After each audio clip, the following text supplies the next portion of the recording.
इसी बाबर को महाराणा सांगा जी ने लिटा लिटा के हराया था। उनके शरीर पर 80 घाव थे। कहां से आए ये घाव? कहीं लिखा हुआ है? कहीं भी। ऐसा अन्याय मात्र इनके साथ नहीं हो रहा है, और भी कई योद्धाओं के साथ हो रहा है।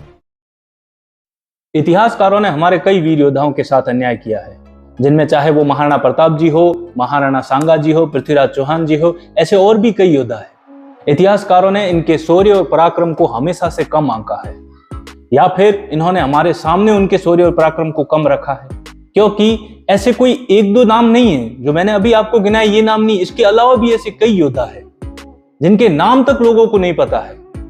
लेकिन जो अकबर और बाबर है, उनके नाम हमारी पाठ्यक्रम की पुस्तकों में बार बार हमको रटाए जाते हैं, बल्कि उनकी पीढ़ी भी हमको याद है, लेकिन हमारे योद्धाओं के बारे में हमें नहीं पता है। आज से हम इस चैनल पर एक सीरीज शुरू कर रहे हैं, जिसके अंदर हम इतिहासकारों द्वारा नकारे गए उन योद्धाओं के बारे में बताएंगे जिनके बारे में आपका जानना बहुत जरूरी है। और आज के वीडियो में सर्वप्रथम हम बात करेंगे हमारे महान योद्धा महाराणा सांगा जी के बारे में। तो चलिए शुरू करते हैं।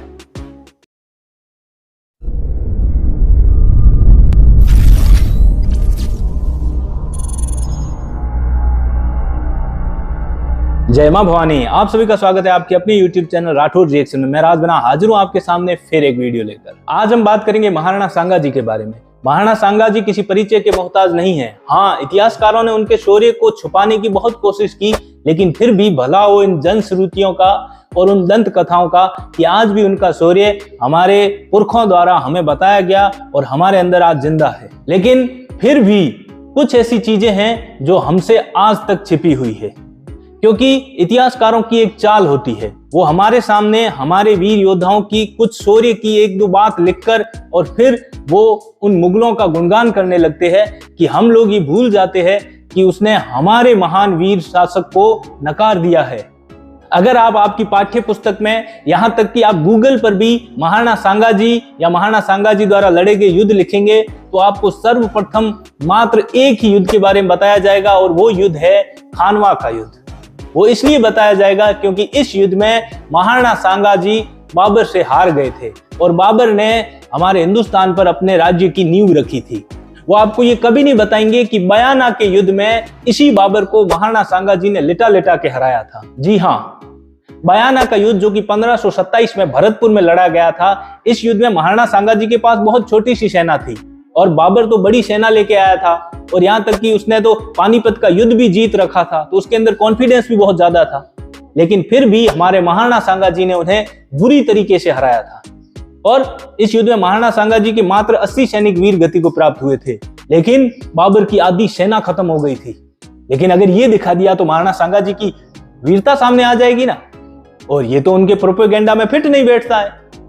इतिहासकारों को तो सिर्फ उन मुगलों के गुणगान करने हैं ना।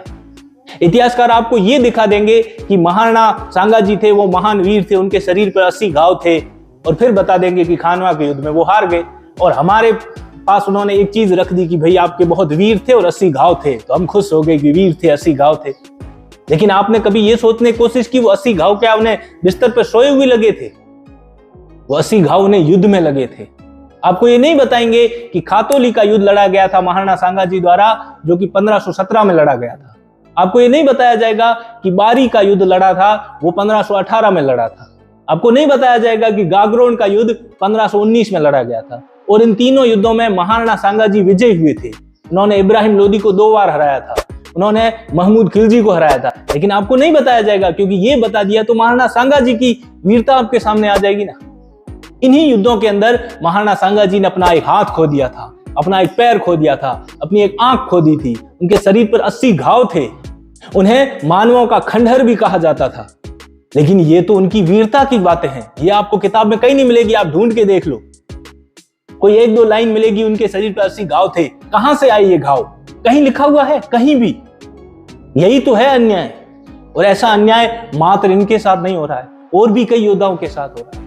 महाराणा प्रताप जी के साथ बहुत अन्याय हुआ, उनको तो हल्दी घाटी के युद्ध में पराजित तक घोषित कर दिया, जबकि वो विजयी हुए थे।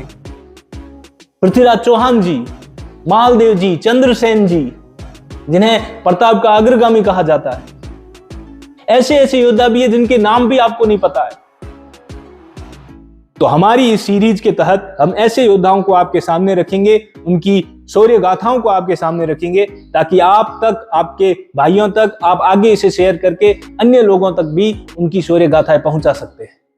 तो इस तरीके से इतिहासकारों द्वारा नकारे गए और भूले बिसरे योद्धाओं के बारे में एक सीरीज चलाई जाएगी। और अगर आपको ये वीडियो पसंद आए और आप चाहते हैं कि ऐसे वीडियो और बने, तो आप नीचे कमेंट करके जरूर बताना और इस वीडियो को लाइक करें, चैनल को सब्सक्राइब करें और आगे लोगों तक आप इसे शेयर जरूर करें। मैंने आप तक ये शेयर कर दिया है, अब आगे शेयर करना आपकी जिम्मेदारी है। हमारा चैनल काफी टाइम से वीडियो नहीं बना रहा हूँ, ये भी एक कारण है, और YouTube भी वैसे शायद नहीं चाहता कि ये चीजें लोगों तक पहुंचे, इसलिए हमारा चैनल डेड होता जा रहा है।